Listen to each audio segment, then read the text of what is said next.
শক্তিশালী ভূমিকম্পে কেঁপে উঠল দেশ। বংশালে দেয়াল ধসে নিহত ৩। নারায়ণগঞ্জে এক শিশুর মৃত্যু। রাজধানীর বিভিন্ন স্থানে হেলে পড়েছে ভবন। মাত্রা ছিল ৫.৭।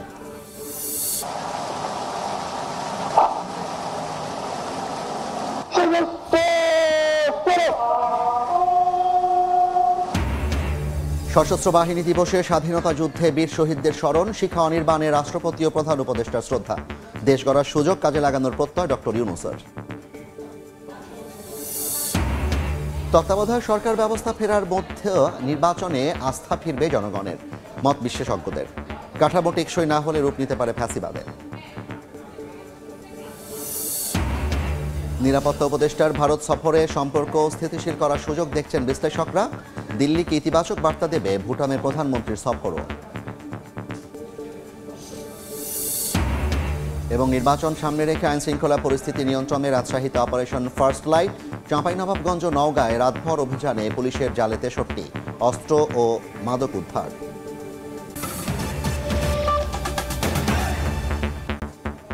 সময় সংবাদে সঙ্গে আছি আমি জাফর সাদিক। শক্তিশালী ভূমিকম্পে কেঁপে উঠল দেশ। সকাল 10টা 38 মিনিটে 5.7 মাত্রার ভূকম্পনের উৎপত্তিস্থল ছিল নরসিংদীর মাধবদীতে। ভূমিকম্পে দেয়াল ধসে রাজধানীর বংশালে ৩ জন এবং নারায়ণগঞ্জে ১ জন মারা গেছেন। রাজধানীতে বিভিন্ন স্থানে হেলে পড়েছে ভবন। শুক্রবার সকাল 10টা 38 মিনিট হঠাৎ কেঁপে ওঠে পুরো দেশ। রাজধানী সহ বিভিন্ন স্থানে অনুভূত হয় শক্তিশালী ভূমিকম্প।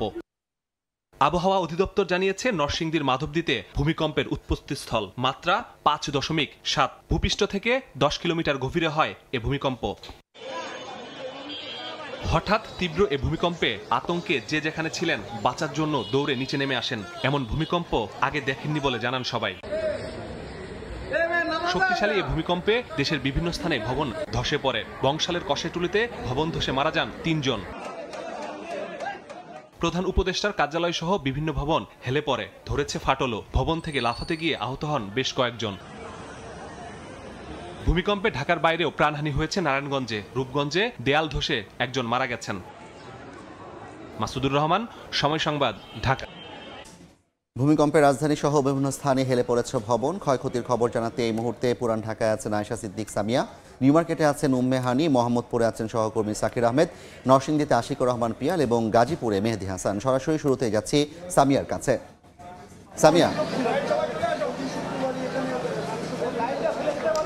ঢাকা সহ দেশের বিভিন্ন স্থানে আজ সকাল 10টা 38 মিনিটে কিন্তু বেশ 5.5 মাত্রার ভূমিকম্প অনুভূত হয় এবং তার প্রেক্ষিতেই কিন্তু এই বংশালের আমরা যে এলাকাটি আছি কষাইতলী, এবং এই কষাইতলীতে কিন্তু আমরা দেখছি এই মুহূর্তে আসলে ধ্বংসস্তূপে পরিণত হয়েছে। এইখানেই কিন্তু আসলে একটি দোকান ছিল, দোকানে পথচারীরা আসলে ছিল রাস্তায়। সেই পথচারীরা কিন্তু এই ঘটনাস্থলের উপর থেকে বাস পড়ে এবং বিল্ডিংয়ের বেশ কিছু খণ্ড পড়ে কিন্তু আসলে তারা বেশ কিছু আহত হন এবং 3 জন আহতের ঘটনা আমরা শুনেছি এবং এর প্রেক্ষিতে রাস্তায় কিন্তু আমরা সড়কে দেখছি রক্ত পড়ে আছে।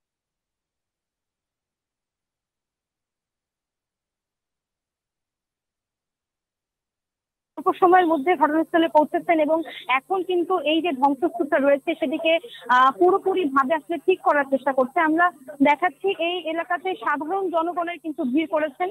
শুধু এই পুরান ঢাকার এই কষাইতলী নয়, আশেপাশের আনোয়ারিটোলা সহ বেশ কিছু এলাকায় কিন্তু আমরা জেনেছি বেশ কিছু এলাকার যে ভবন রয়েছে সেটি কিন্তু আসলে ধসে হেলে পড়েছে। আসলে একটি ভবনের গায়ে আরেকটি ভবন হেলে পড়েছে এমন তথ্য আমরা পেয়েছি।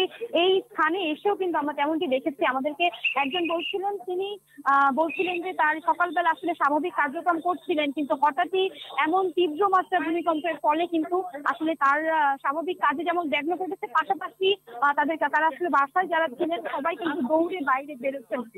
এবং আমি জানিয়ে রাখি, এই ঘটনাস্থলে যে 3 জনের আহতের কথা আমরা শুনেছি সেইটি কিন্তু তারা তাদেরকে আসলে তাদেরকে হাসপাতালে নেওয়া হয়েছে। তারা এখনো চিকিৎসাধীন আছে বলে আমাদেরকে ফায়ার সার্ভিসের কর্মীরা জানিয়েছেন।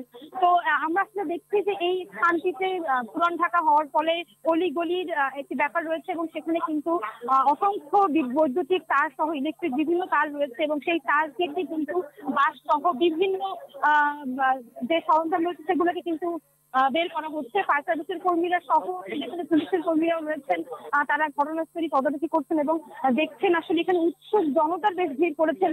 তাদেরকে যদি একটু দেখায়, উৎসুক জনতার এখানে রয়েছেন, তাদেরকে কিন্তু স্থানীয়রাই আসলে ঘটনাস্থলে দেখা যায় 3 জনের যেখানে আসলে আহত হয়েছেন, রক্ত পড়ে আছে সেই স্থানটিতে, এখনো সেই স্থানটির কাছে যাতে পৌঁছাতে না পারে সেজন্য কিন্তু স্থানীয়রাই নিজেদের মতো আসলে একটি ব্যারিকেডের মতো তৈরি করেছেন এবং এই আশেপাশের এলাকার যে বাড়িঘর রয়েছে আমরা জেনেছি বেশ কয়েকটি বাড়িঘর একে অন্যের উপর হেলে পড়েছে এবং এই ভূমিকম্প স্থল সম্পর্কে যদি একটু বলি, আজ ঢাকায় যে বড় ভূমিকম্পটি অর্থাৎ যে কম্পন আমরা অনুভব করেছি তার মূল কারণ আসলে ঢাকার এই ভূমিকম্পটি নরসিংদীতে এই উৎপত্তি স্থল এবং এই উৎপত্তি স্থলের ফলে কিন্তু ঢাকার এবং ঢাকা সহ আশেপাশের এলাকার ঢাকা সহ আশেপাশের এলাকা ঢাকা সহ এই আশেপাশের এলাকা কিন্তু আমরা দেখছি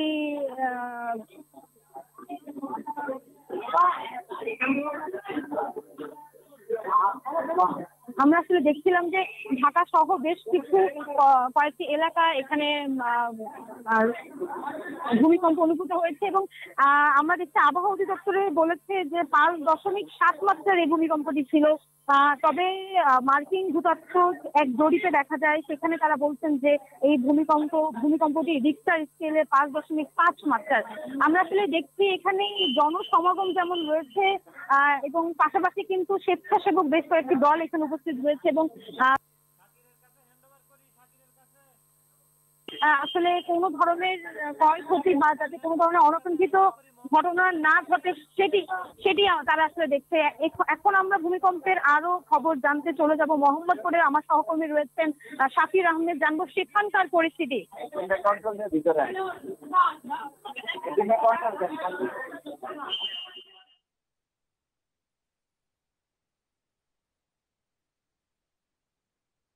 রাজধানী সহ সারা দেশে যে ভূমিকম্প অনুভূত হয়েছে 5.7 মাত্রার এই ভূমিকম্পে কিন্তু ইতোমধ্যে 3 জনের মৃত্যুর সংবাদ আমরা পেয়েছি এবং রাজধানী সহ সারা দেশে কিন্তু অসংখ্য ভবন হেলে পড়া পাশাপাশি ধসে পড়ার যে ঘটনা সেটিও কিন্তু ঘটেছে।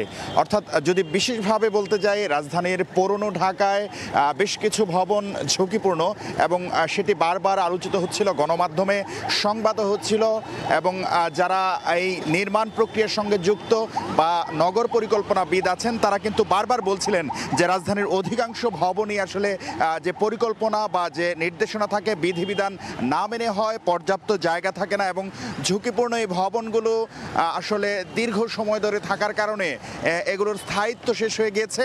এমন ভবন কিন্তু রয়েছে আজকের যে দুর্ঘটনা অর্থাৎ আজকের যে ভূমিকম্প, সেই ভূমিকম্পের পর কিন্তু আমরা দেখতে পেয়েছি এই ভবনগুলোই অনেক ভবনে ফাটল ধরেছে, অনেক ভবন ধসে পড়েছে, যার কারণে এই প্রাণহানি সহ যে নানা ধরনের যে দুর্ঘটনাগুলো বা ক্ষয়ক্ষতিগুলো সেই ক্ষয়ক্ষতি হয়েছে।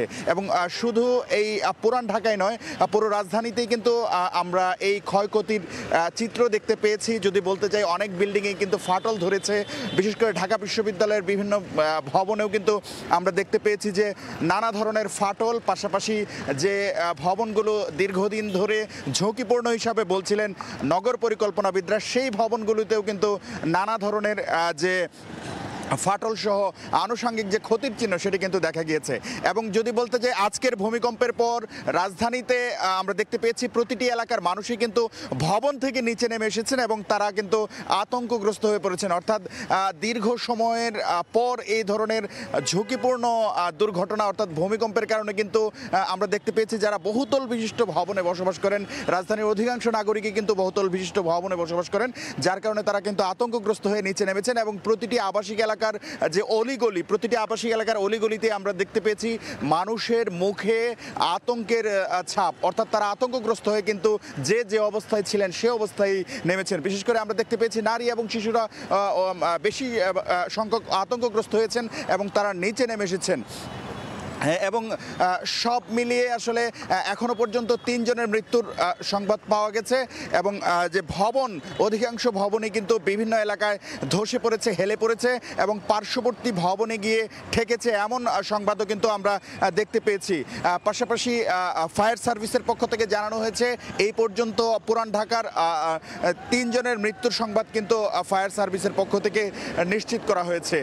যদি একটু বলতে যাই, এই নগরী অর্থাৎ ঢাকা মহানগরের ভিতরে কিন্তু বেশ কিছু ভবন বা পুরান ঢাকার দিকে অধিকাংশ ভবনই ঝুঁকিপূর্ণ এবং কোনো ধরনের বিধিবিধান না মেনে ঝুঁকিপূর্ণ এই ভবনগুলো সম্পর্কে কিন্তু নগর পরিকল্পনাবিদ সহ সংশ্লিষ্ট যারা ছিলেন তারা কিন্তু বারবার সতর্ক করছিলেন, কিন্তু আমরা দেখতে পেয়েছি পরিপ্রেক্ষিতে ব্যবস্থা গ্রহণ বা সতর্ক হয়েছেন মানুষ খুবই কম, যার কারণে আজকের এই ভূমিকম্পের পর কিন্তু এই ফাটলগুলো দেখা দিয়েছে এবং এই বিধ্বস্ত সহ হতাহতের যে ঘটনা সেই ঘটনাগুলো সাক্ষী হতে হয়েছে। আমরা জানি যে আজকের যে ভূমিকম্পটি, সেই ভূমিকম্পটির উৎপত্তিস্থল ছিল কিন্তু নরসিংদীর ঘোড়াশাল। আমরা সেই নরসিংদীতেই একটু যেতে চাই। আমাদের সহকর্মীরা সেই নরসিংদী থেকে আমাদের কাছে যুক্ত হচ্ছেন। আমরা আমাদের সহকর্মী নরসিংদীতে আছেন, তার সঙ্গে একটু যুক্ত হতে চাই। আজ সকাল 10টা 38 যে বড় ধরনের একটি ভূমিকম্প অনুভূত হয়েছে, সেটি কিন্তু উৎপত্তিস্থল কিন্তু নরসিংদীর যে মাধবদী আছে, সেই মাধবদী থেকে উৎপত্তিস্থল 5.7 মাত্রায় ভূমিকম্পটি হয়েছে। সকাল নাগাদ যে ভূমিকম্পটি অনুভূত হয়, সেই ভূমিকম্পে অনুভূত হওয়ার পরপর কিন্তু যারা ভবনে রয়েছিল বাসিন্দারা, তারা কিন্তু ভয়ে কিন্তু দৌড়ে কিন্তু ভূমিকম্পের কারণে কিন্তু তারা বের হয়ে আসে। পাশাপাশি কিন্তু এই শহরে কিন্তু যে বহুতল ভবনগুলো রয়েছে এবং পাশাপাশি যে ভবনগুলো রয়েছে সেগুলো কিন্তু কেঁপে ওঠে মুহূর্তে। কিন্তু সকালবেলা যে ভূমিকম্পটি অনুভূত হয় সেই কারণে কিন্তু মানুষ কিন্তু ভীত হয়ে পড়ে। পাশাপাশি আপনাকে জানিয়ে রাখি যে ভূমিকম্পটি যখন কয়েক সেকেন্ডের জন্য যে ভূমিকম্পটি অনুভূত হয়, সেই সময় কিন্তু এই শহরের দিকে যে যান চলাচল ছিল এবং যে গাড়িগুলো চলাচল করছিল কিছুক্ষণ সময়ের জন্য কিন্তু তারা থামিয়ে ফেলে, কারণ এই সড়ক দিয়েও কিন্তু যে ভূমিকম্পটি যে অনুভূত হয় তখন কিন্তু তারা কিন্তু ভীত হয়ে পড়ে। এবং বিশেষ করে আপনাকে জানিয়ে যে নরসিংদীর যে 5টি উপজেলা রয়েছে, সেই 5টি উপজেলায় কিন্তু এই ভূমিকম্পটি অনুভূত হয়েছে। আমি এখানকার যে ফায়ার সার্ভিসের উপপরিচালকের সাথে কথা বলেছি, উনি যে বিষয়টি জানিয়েছে ভূমিকম্পের ফলে যে ক্ষয়ক্ষতি যে পরিমাণ, সেটি কিন্তু এখনো পর্যন্ত ওনারা জানাতে পারেনি এবং আহতের খবর জানাতে পারেনি।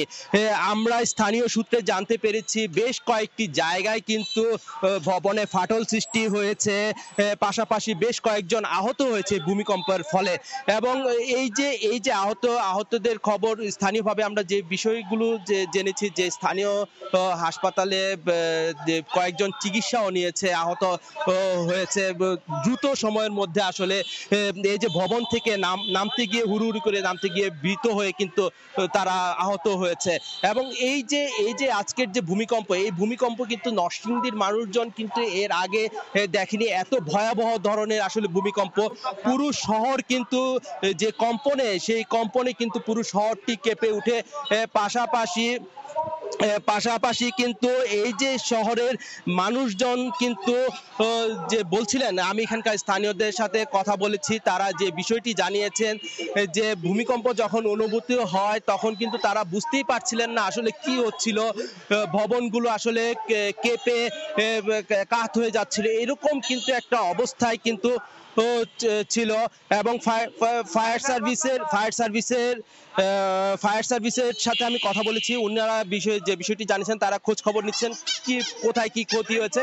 পাশাপাশি ওনারা জানিয়েছেন যে ঘোড়াশাল যে তাপ বিদ্যুৎ কেন্দ্রটি আছে, সেই ভবনটি আসলে ফাটল ধরেছে, সেই বিষয়টি আসলে জানিয়েছে। আমরা ভূমিকম্পের খবর জানতে ঢাকায় যাচ্ছি সামিয়ার কাছে। শুনছিলাম সারা দেশের আসলে ভূমিকম্পর খবর, কি পরিস্থিতি সেটা নিয়ে, এবং ফিরে আসলাম আমরা পুরান ঢাকার বংশালে। এবং বংশালের কষাইতলিতে যেটা জানাচ্ছিলাম, আসলে এখানে ঘটনা ঘটার অর্থাৎ 10টা 38 যে ভূমিকম্প হয়েছে, সেই সময়েই কিন্তু আসলে ওই সময়ে কিন্তু 3 জন পথচারী এখানে আহত হন, রক্তাক্ত হয় এক প্রকার বলতে পারি আমরা। এবং সেই রক্ত কিন্তু আমরা এই ঘটনাস্থলে এসেও দেখেছি। আর সেই 3 জনকে স্থানীয়রা তৎক্ষণাৎ আসলে হাসপাতালে নিয়ে যায়, মিটফোর্ড হাসপাতাল, এবং এখনও তারা চিকিৎসাধীন রয়েছে। এর পরবর্তীতে আসলে তাদের অবস্থা কি তার নিশ্চিত কোনো তথ্য আমরা এখনো পাইনি। জানিয়ে রাখি যে এই পুরান ঢাকায় শুধুমাত্র কসাইতলিতেই নয়, আশেপাশে আরমানিটোলা সহ বেশ কয়েকটি বিল্ডিং কিন্তু হেলে পড়েছে, একে অন্যের বেশ কয়েকটি বিল্ডিং হেলে পড়েছে। এবং এই মুহূর্তে আসলে আমরা যেটি জানতে পেরেছি যে এই কসাইতলিতে যে 3 জন আহত হয়েছিলেন তারা 3 জনই কিন্তু আসলে এই মারা গিয়েছেন, এবং তাদেরকে চিকিৎসাধীন অবস্থায় আসলে তারা মারা গিয়েছেন। মিটফোর্ডের হাসপাতাল সেটি আমাদেরকে নিশ্চিত করেছেন। ঘটনাস্থলে পুলিশের উপস্থিতির পাশাপাশি ফায়ার সার্ভিসের কর্মীরা কিন্তু রয়েছেন, এবং আশেপাশের ভবনে যারা রয়েছে তারা কিন্তু আতঙ্কিত আমরা দেখছি, কারণ এত বড় মাত্রার ভূমিকম্প হওয়ার পরবর্তীতে একটি আশঙ্কা থাকে, ঠিক কয়েক মিনিট পরে কিন্তু আরও একটি ভূমিকম্পের আসলে আশঙ্কা থাকে। সেক্ষেত্রে সেই আশঙ্কা করেই এই স্থানীয় যারা রয়েছে তারা কিন্তু ভবন থেকে বাহিরেই বেশিরভাগ অবস্থান করছেন, এবং জীবনের ঝুঁকি নিয়ে কিন্তু অনেকেই আসলে এখানে বাহিরে অবস্থান করছেন। এই পুরান ঢাকার অলিগলিটা এতটাই সরু যে এখানে যদি কোনো ভূমিকম্পের ফলে কোনো বিল্ডিং যদি ধসে পড়ে, আসলে সড়কে যে অবস্থান করবে তাদেরও ভয়াবহ অবস্থা হতে পারে বলে আমরা ধারণা করতেই পারি। এবং আমরা দেখেছি বিভিন্ন সময় পুরান ঢাকার এই যে বাসস্থান রয়েছে, অর্থাৎ এই যে চিপা গলি এবং একটি বিল্ডিংয়ের পাশে আরেকটি বিল্ডিংয়ের গা ঘেঁষে দাঁড়ানোর যে সংস্কৃতি আমরা দেখে আসছি পুরান ঢাকার, সেই সংস্কৃতিকে আসলে ফায়ার সার্ভিস প্রতিবারই কিন্তু আসলে এক ধরনের ভৎসনার মধ্য দিয়ে আমরা দেখেছি তারা দিতেন।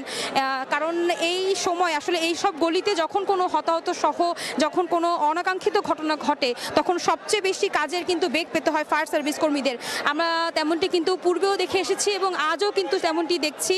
এবং এখানে উৎসুক যে এলাকাবাসী রয়েছে তাদের কিন্তু জড়ো হতে আমরা দেখেছি, তারা এখানে অবস্থান করছেন, এবং একই সাথে এমন সংকটাপন্ন পরিবেশেও কিন্তু যে স্বেচ্ছাসেবক কর্মীরা আছে তারা কিন্তু বেশ ভালো ভূমিকা পালন করছে। আমরা দেখছি কোনো ধরনের অনাকাঙ্ক্ষিত ঘটনা, অর্থাৎ স্পটে যেই রক্ত রয়েছে সেটাতে যাতে কোনো সমস্যা না হয়, অর্থাৎ সাধারণ যে মানুষরা রয়েছে তারা যাতে ঘটনাস্থলে পৌঁছাতে না পারেন, কাছে যেতে না পারেন, সেটি নিশ্চিত করছে স্বেচ্ছাসেবকের কর্মীরা।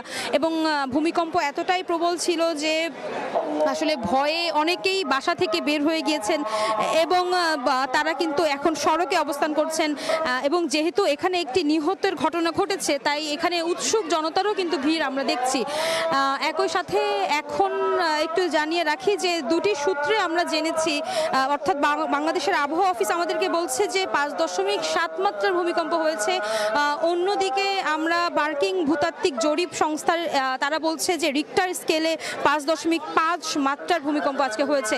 ভূমিকম্পের মাত্রা যাই হোক না কেন, আসলে বাংলাদেশে এর উৎপত্তিস্থল হওয়ায় এর মাত্রা অর্থাৎ এর ভয়াবহতা কিন্তু বাংলাদেশেই বেশি পরিলক্ষিত হচ্ছে। পাশাপাশি শুধু বাংলাদেশেই নয়, ভারতেও কিন্তু আসলে বেশ কয়েকটি অঞ্চলে এই ভূমিকম্প অনুভূত হয়েছে, এবং তার প্রভাব কিন্তু ভারতের বিভিন্ন গণমাধ্যম আমাদেরকে দেখাচ্ছে।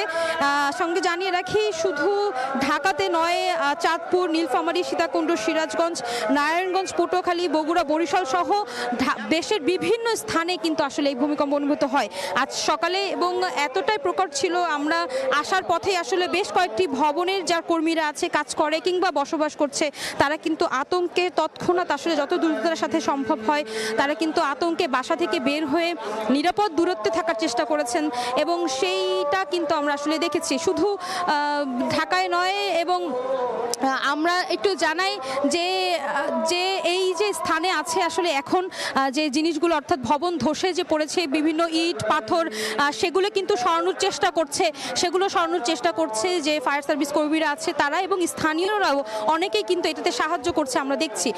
একটু জানাই দর্শক, 5.7 মাত্রার এই ভূমিকম্পে কিন্তু বেশ ভয়াবহতা আমরা কিন্তু দেখছি। এবং একটু দেখি যে স্থানীয় অনেকের সাথে আমরা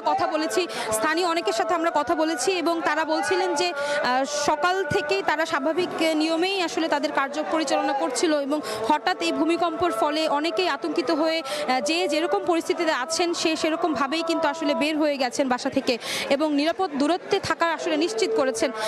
এই মুহূর্তে এই বংশালের কসাইটুলিতে আমরা আসলে দেখছি যে ফায়ার সার্ভিসের কর্মীরা কিছুক্ষণ আগে আগেই এখানে যে তার জটলা বেঁধে থাকে আসলে ইলেকট্রিক বিভিন্ন তার, সেগুলো কেটে কিন্তু তারা বাঁশ সহ সড়কে যেই বিশৃঙ্খলা সৃষ্টিকারী উপাদান ছিল সেগুলো কিন্তু তারা আসলে সরাচ্ছিলেন। আমরা দেখছি এখানে বিভিন্ন সংস্থার লোকরা আছে, অর্থাৎ স্বেচ্ছাসেবক এবং পুলিশি যে কর্মীরা আছে তারাও কিন্তু আছে এবং তারা এখানে ঘটনাস্থলটি তদারকি করছেন। এবং দুঃখের সঙ্গেই আসলে বলতে হচ্ছে যে এই ভূমিকম্পের ফলে খুব দুর্ভাগ্যজনকভাবে 3 জন কিন্তু এই স্থানে আহত হন প্রথমে, পরবর্তী তাদেরকে হাসপাতালে নেওয়া হলে কর্তব্যরত চিকিৎসক কিন্তু তাদেরকে মৃত ঘোষণা করেন। আমরা যেমনটি দেখছিলাম আসলে এখানে এখনও অনেকেই অবস্থান করছেন এবং তাদের অনেকেই আসলে বলছিলেন যে এই ভূমিকম্প এবং পুরান ঢাকার যে গিঞ্জি পরিবেশ সেটা থেকে আসলে পরিত্রাণের আদৌ কোনো উপায় আছে কিনা বা কিংবা কিভাবে আসলে এত গিঞ্জি এলাকা থেকে আসলে তারা নিজেদেরকে সংস্কার করতে পারবে তার কোনো নিশ্চয়তা নেই। আমরা যদি একটু দেখাই, আমার ক্যামেরায় আছে যে এখানে একটি ভবনের পাশে আরেকটি ভবন এবং তার মাঝে কিন্তু কিঞ্চিত পরিমাণও কিন্তু জায়গা ফাঁকা নেই, অর্থাৎ যদি কোনো অনাকাঙ্ক্ষিত ঘটনাটা ঘটে তাহলে কিন্তু আসলে একটি ভবন আরেকটি ভবনের প্রতি হেলে পড়লে দুটি ভবনেই যেমন ক্ষতিগ্রস্ত হবে, শুধু তাই নয় আশেপাশে বেশ কয়েকটি ভবনের প্রভাব কিন্তু পড়বে এবং যারা আছেন স্থানীয় অর্থাৎ যারা বাসিন্দা আছে তারা কিন্তু আসলে আতঙ্কিত বলা যায়। এবং আমরা আসলে এখন যাব ভূমিকম্পের আরও ঘটনা জানতে, আমার আরেক সহকর্মী রয়েছেন মেহেদি, তার কাছে জানবো সেখানকার পরিস্থিতি।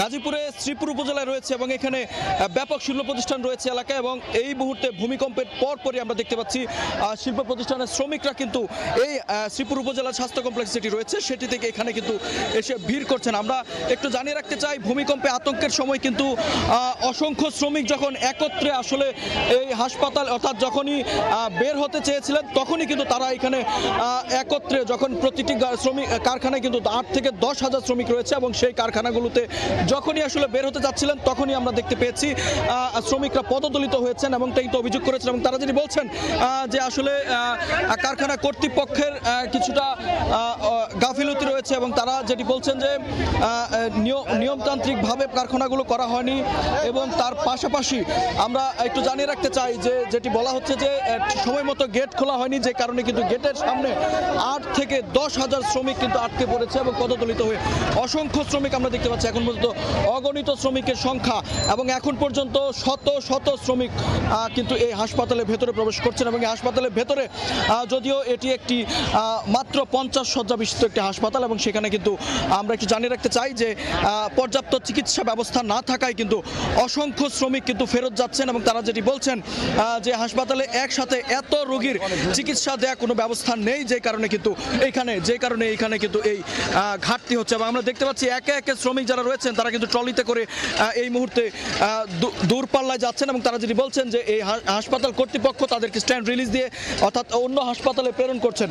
সাথে সাথে এখান থেকে গাজীপুর সদর হাসপাতাল রয়েছে, শহীদ তাজউদ্দিন আহমেদ মেডিকেল কলেজ হাসপাতাল এবং তার পাশাপাশি আমরা যতটুকু জানতে পেরেছি যে তার পাশাপাশি কিন্তু ঢাকা মেডিকেলে প্রেরণ করছেন। আমরা একে একে শ্রমিক কিন্তু বেরিয়ে আসছেন, তারা আসলে কেউ অচেতন, কেউ কিন্তু খিঁচুনি অর্থাৎ আহত এবং জ্ঞান নেই এরকম অবস্থায় কিন্তু অনেকে রয়েছেন। নিথর দেহে কিন্তু তাদেরকে নিয়ে আসা হয়েছে এবং আমরা শ্রমিকদের সাথে কথা বলেছিলাম, তারা আসলে যেটি বলছেন যে তারা যখনই এই ভূমিকম্পের ঘটনাটি ঘটেছে তখন এইখানে নামতে অর্থাৎ যখনই বের হতে চেয়েছেন তখনই কিন্তু এই ঘটনাটি ঘটেছে। আমরা শ্রমিক এবং বিশেষ করে কারখানা কর্তৃপক্ষের সাথে কথা বলেছিলাম, তারা আসলে যেটি বলছেন আপাতত আগে চিকিৎসার ব্যবস্থা করছেন তারা এবং তার পাশাপাশি যে শ্রমিকরা গুরুতর আহত হয়েছেন তাদেরকে কিন্তু যতদূর সম্ভব কারখানার যেই অ্যাম্বুলেন্সগুলো রয়েছে সেই অ্যাম্বুলেন্স দিয়ে তাদেরকে হাসপাতালে পাঠানোর অর্থাৎ উন্নত চিকিৎসার জন্য গাজীপুর চৌরাস্তা এবং অন্যান্য হাসপাতালে পাঠানোর ব্যবস্থা করছেন। এই হাসপাতালে যদিও অল্প সংখ্যক অ্যাম্বুলেন্স ছিল এবং তার পাশাপাশি কারখানার যতগুলো গাড়ি রয়েছে সেগুলো দিয়ে কিন্তু তাদেরকে হাসপাতালে পাঠানোর ব্যবস্থা করা হচ্ছে। আমরা দেখতে পাচ্ছি একের পর এক শ্রমিক এইখানে এসেছেন, একের পর এক শ্রমিক আসছেন এবং একের পর এক শ্রমিক শ্রমিকদের চিকিৎসার ব্যবস্থা করা হচ্ছে হাসপাতালে। প্রাথমিক চিকিৎসা শেষে সকলকে কিন্তু চেষ্টা করা হচ্ছে যে উন্নত চিকিৎসার জন্য। কিন্তু আমরা একটু দোতলায় নিয়ে যেতে চাই, যে গাজীপুর যে শ্রীপুর উপজেলা স্বাস্থ্য কমপ্লেক্স, সেখানকার দোতলায় কিন্তু আরও ভয়াবহ অবস্থা। তারা যেটি বলছেন, শ্রমিকরা কিন্তু একের পর এক আসছেন এবং এটার যে অর্থাৎ সংখ্যা, সেই সংখ্যা কিন্তু এখন পর্যন্ত জানা যায়নি। তবে এখন পর্যন্ত যতটুকু ধারণা করা যাচ্ছে যে প্রায় শতাধিক শ্রমিক কিন্তু এখানে এসেছেন, এবং সেই শতাধিক শ্রমিক এখানে চিকিৎসা নিচ্ছেন। যদিও এই হাসপাতালটি কিন্তু এই পর্যাপ্ত রোগীদের চিকিৎসা দেওয়ার জন্য পর্যাপ্ত নয়। তারা যেটি বলছিলেন, হাসপাতাল কর্তৃপক্ষ যেটি বলছেন, যারা এখানে আসছেন তাদেরকে প্রাথমিকভাবে কিন্তু চিকিৎসা দেওয়ার ব্যবস্থা করা হচ্ছে। প্রাথমিক চিকিৎসা দেওয়ার পর তাদেরকে উন্নত চিকিৎসার জন্য অন্যান্য হাসপাতাল, অর্থাৎ গাজীপুরের সদর হাসপাতাল রয়েছে, তাছাড়া যে গাজীপুরের যে প্রাইভেট হাসপাতালগুলো রয়েছে সেই প্রাইভেট হাসপাতালগুলোতে, তাছাড়া টঙ্গী আহসানুল্লাহ মেডিকেল কলেজ হাসপাতাল, সেখানেও কিন্তু চিকিৎসার ব্যবস্থা করছেন। এবং একটু জানিয়ে রাখতে চাই, গাজীপুর কিন্তু শিল্প অধ্যুষিত একটি এলাকা। গাজীপুর একটি শিল্প অধ্যুষিত এলাকা, এবং সেই শিল্প অধ্যুষিত এলাকা হওয়ায় কিন্তু এখানে ব্যাপক পরিমাণে শিল্প প্রতিষ্ঠান রয়েছে, এবং শিল্প প্রতিষ্ঠানগুলোতে অসংখ্য শ্রমিক কাজ করে থাকেন। তাদের নিরাপত্তা নিয়ে তারা প্রশ্ন তুলছেন, এবং শ্রমিকদের আমরা যেমনটা দেখতে পাচ্ছি, তাদেরকে স্যালাইন দিয়ে, প্রাথমিকভাবে স্যালাইন, এবং যারা গুরুতর আহত তাদেরকে এখান থেকে উন্নত চিকিৎসার জন্য কিন্তু পাঠানো হয়েছে। আমরা দেখছি সকাল থেকেই কিন্তু বিশেষ করে শ্রীপুর উপজেলার যে হাসপাতালটি, সেটি একটি কিন্তু শিল্প অধ্যুষিত এলাকা, এবং অসংখ্য শিল্প প্রতিষ্ঠান রয়েছে এখানে, এবং সেই শিল্প প্রতিষ্ঠানগুলোতে শ্রমিক যারা কাজ করেন, প্রায় প্রতিটি শ্রমিকই কিন্তু প্রতিটি গার্মেন্টসে কিন্তু প্রায় 10 থেকে 12 হাজার শ্রমিক কাজ করেন। এবং এই মুহূর্তে ভয়াবহ অবস্থা, এবং বলা চলে যে এখন পর্যন্ত প্রায় 2 থেকে 3 ঘন্টা অতিক্রম হয়ে গেছে। একের পর এক শ্রমিক এখানে আসছেন, এবং তারা যেটি করছেন যে প্রাথমিক চিকিৎসা নিচ্ছেন, চিকিৎসা নেওয়ার পর এখান থেকে উন্নত চিকিৎসার জন্য যাচ্ছেন। আমরা কয়েকজন শ্রমিকদের সাথে একটু কথা বলতে চাই, আপনার সাথে একটু কথা বলি। আসলে কিভাবে এই দুর্ঘটনাটি ঘটেছে এবং এখন কি অবস্থা? এখন মনে করেন যে রোগীদের খুবই গুরুতর অবস্থা, এখন কোনো ডাক্তার নাই, কোনো চিকিৎসা এরকম হচ্ছে না, অনেক গুরুতর অবস্থা। এখন শুধু অ্যাম্বুলেন্সের শর্ট, আমরা রুগী পাঠাতে পারছি কিন্তু অ্যাম্বুলেন্সের শর্ট, অ্যাম্বুলেন্সের জন্য আমরা রুগী পাঠাতে পারছি না। মিনিমাম আমি সকাল থেকে 200-300 লোক আমি উপরে রুগী উঠেছি, আবার রুগী নামাইছি, আবার নামাইছি, কিন্তু ডাক্তার নাই। ডাক্তার যে আছে সীমিত চিকিৎসা, এই চিকিৎসা কোনো হয় না, কিছু কাজ হচ্ছে না। এই জন্য আমরা ময়মনসিংহ বা গাজীপুর সদরে আমরা রুগী পাঠাচ্ছি, কিন্তু রুগীদের কোনো অ্যাম্বুলেন্স পাইতেছি না, অ্যাম্বুলেন্সের খুবই শর্ট। আপনার সাথে একটু কথা বলতে চাই, কিভাবে আসলে এই দুর্ঘটনাটি ঘটলো এবং আপনারা আহত হলো কিভাবে? আমরা ভূমিকম্প হওয়ার পরে আমরা যখন শুনতে পেলাম ডিনিমেক্সে আহত হয়েছে, তারপর আমরা তাড়াতাড়ি আসি, আমরা স্বাস্থ্য কমপ্লেক্সে আসি শ্রীপুর। আইসা দেখি যে আপনার শত লোক আসছে, আমরা ধরাধরি করে সেবা দিতেছি জাজির মতো। তো ডাক্তারের অভাবে আমরা ময়মনসিংহ সদর হাসপাতালে পাঠাইতেছি। আর তারা কি পদতলিত হয়ে আহত হয়েছে নাকি অন্য কোনো দুর্ঘটনা ঘটেছে? কারখানা থেকে সিকিউরিটি যখন গেট না খুলতে পারছে, গেট না খোলার কারণে আর কি যারা সব আসছে, যে সময় এক জর্জরিত হয়ে গেছে, তারপরে দেখা যাচ্ছে যে এক মানুষের উপরে আর কি অনেক মানুষ চাপা খায়, যারা চাপা খাইছে অনেকের উপর দিয়ে হাইটে আসছে, তখন ওরা আর কি জ্ঞান হারা, অনেকে আহত, অনেকে। আপনি তো সকাল থেকে বলছিলেন যে আপনি সকাল থেকে রোগী এখানে উঠাচ্ছেন, কারো অবস্থা গুরুতর কিনা এবং কেউ মারা যাওয়ার তথ্য পেয়েছেন কিনা?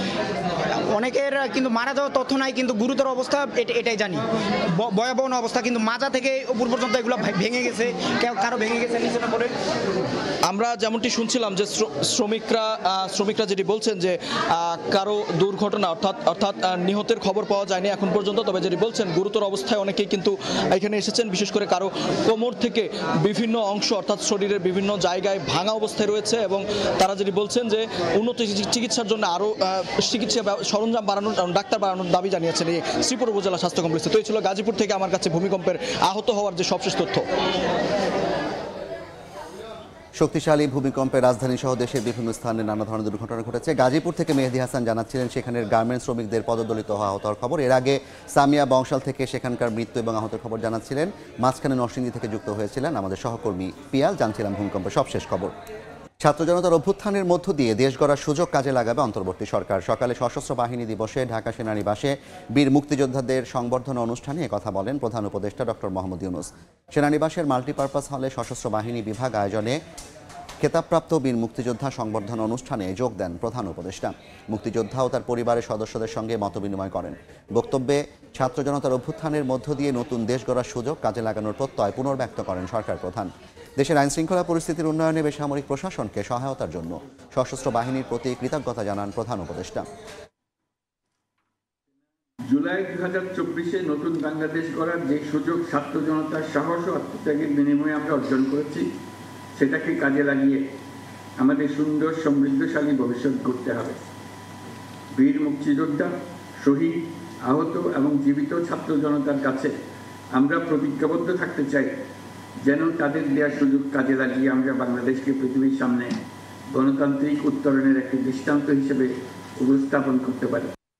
সরবরাহ বাড়ায় স্বস্তি ফিরতে শুরু করেছে রাজধানীর সবজির বাজারে। সপ্তাহ ব্যবধানে বেশিরভাগ সবজির দাম কমেছে কেজিতে 20 থেকে 40 টাকা পর্যন্ত। সবচেয়ে বেশি কমেছে সিমের দাম।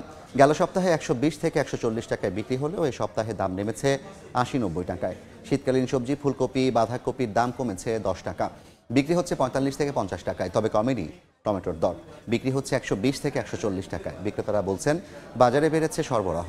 এদিকে রুই, কাতলা, পাঙ্গাসের দাম কিছুটা কমলেও গেল সপ্তাহের মতোই চড়া ইলিশের দর। তবে কমেছে মুরগির দাম।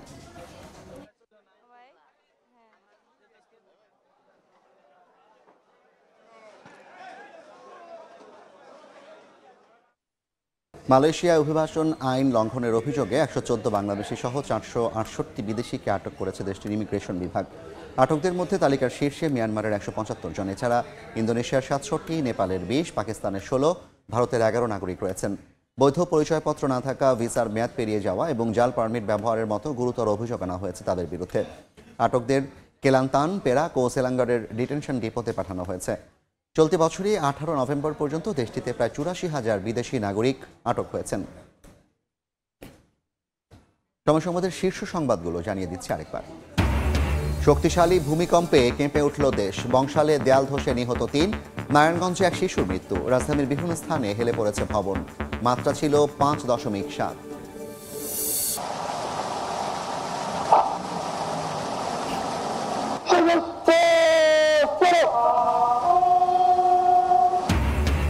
সশস্ত্র বাহিনী দিবসে স্বাধীনতা যুদ্ধে বীর শহীদদের স্মরণ। শিক্ষা অনির্বাণে রাষ্ট্রপতি ও প্রধান উপদেষ্টার শ্রদ্ধা। দেশ গড়ার সুযোগ কাজে লাগানোর প্রত্যয় ডক্টর ইউনূসের।